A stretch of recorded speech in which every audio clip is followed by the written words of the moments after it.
আপনি কি কখনো ভেবেছেন মাঝরাতে যখন আপনি একা থাকেন তখন আপনার পাশেই অন্ধকারের মধ্যে কেউ দাঁড়িয়ে আছে কিনা?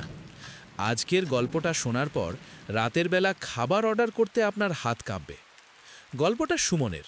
সুমন পেশায় একজন ফুড ডেলিভারি বয়। বাইক নিয়ে সারাদিন এদিক ওদিক ঘুরে খাবার পৌঁছে দেওয়াই ওর কাজ। সেদিন ছিল অমাবস্যার রাত, তার ওপর তুমুল বৃষ্টি। রাত তখন প্রায় 12:15। সুমন ঠিক করেছিল লাস্ট ডেলিভারিটা কমপ্লিট করেই বাড়ি ফিরবে। হঠাৎ ওর মোবাইলে একটা নোটিফিকেশন এলো, একটা নতুন অর্ডার। লোকেশনটা বেশ অদ্ভুত, পুরানো যমুনাবাগ লেন, বাড়ি নম্বর 13/A। সুমন এই এলাকারে গত 2 বছর ধরে কাজ করছে, কিন্তু এই গলিটার নামও আগে শোনেনি। তবুও টিপসের অ্যামাউন্টটা এত বেশি ছিল যে ও লোভ সামলাতে পারল না।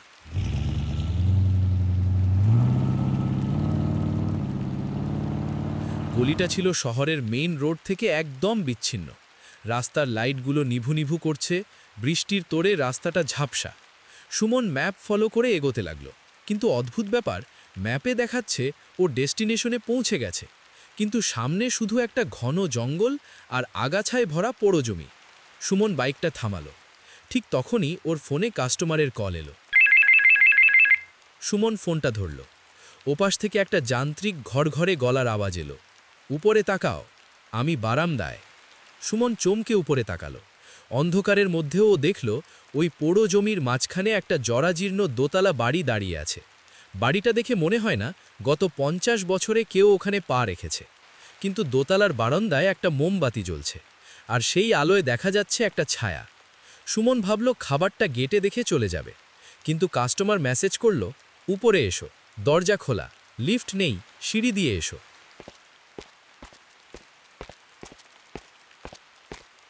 সুমন সিঁড়ি দিয়ে উঠতে লাগল।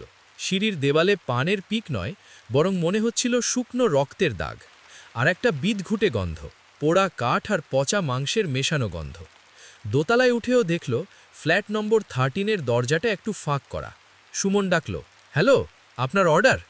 ভেতর থেকে কেউ উত্তর দিল না, শুধু একটা কান্নার আওয়াজ এলো, খুব নিচু স্বরে, কেউ যেন ফুপিয়ে কাঁদছে। কৌতূহলবশত সুমন দরজাটা একটু ঠেলে ভেতরে উকি দিল।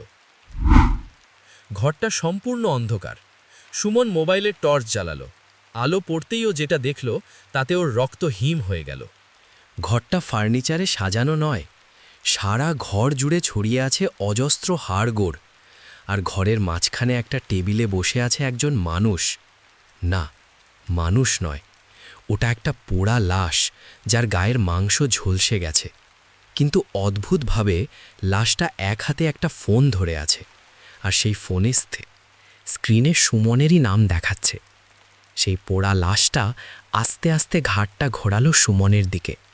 তার চোখ নেই, শুধু দুটো কালো গর্ত। সে তার হাড় বের করা হাতটা বাড়িয়ে দিল খাবারের প্যাকেটটার দিকে, আর ফিস ফিস করে বলল, আমি খুব ক্ষুধার্ত।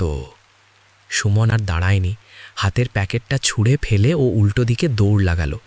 সিঁড়ি দিয়ে নামতে গিয়ে ওর মনে শব্দ ওর পিছু নিয়েছে, কেউ যেন ওর ঘাড়ে নিঃশ্বাস ফেলছে।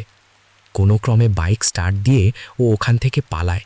মেন রোডে এসে ও যখন হাঁপাচ্ছে, তখন ওর ফোনে একটা মেসেজ ঢুকলো, delivery completed, thank you. Suman কাঁপতে কাঁপতে ফোনের দিকে তাকালো। অ্যাপে দেখাচ্ছে কাস্টমার 5 স্টার রেটিং দিয়েছে, আর ফিডব্যাকে লিখেছে, মাংসটা খুব তাজা ছিল, ঠিক তোমার মতোই। পরের দিন সকালে পুলিশ নিয়ে সুমন ওই জায়গায় যায়, কিন্তু সেখানে কোনো বাড়ি ছিল না, ছিল শুধু একটা পোড়া ভিটে। স্থানীয় লোকেরা জানালো 10 বছর আগে ওই বাড়িতে আগুন লেগে পুরো পরিবার মারা গিয়েছিল, তারা কেউ বেরোতে পারেনি। কিন্তু পুলিশ ওই পোড়া ভিটের মাঝখান থেকে একটা জিনিস উদ্ধার করেছিল, সুমনের ডেলিভারি করা খাবারের প্যাকেটটা, যেটা একদম অক্ষত অবস্থায় পড়েছিল ছাইয়ের গাদায়।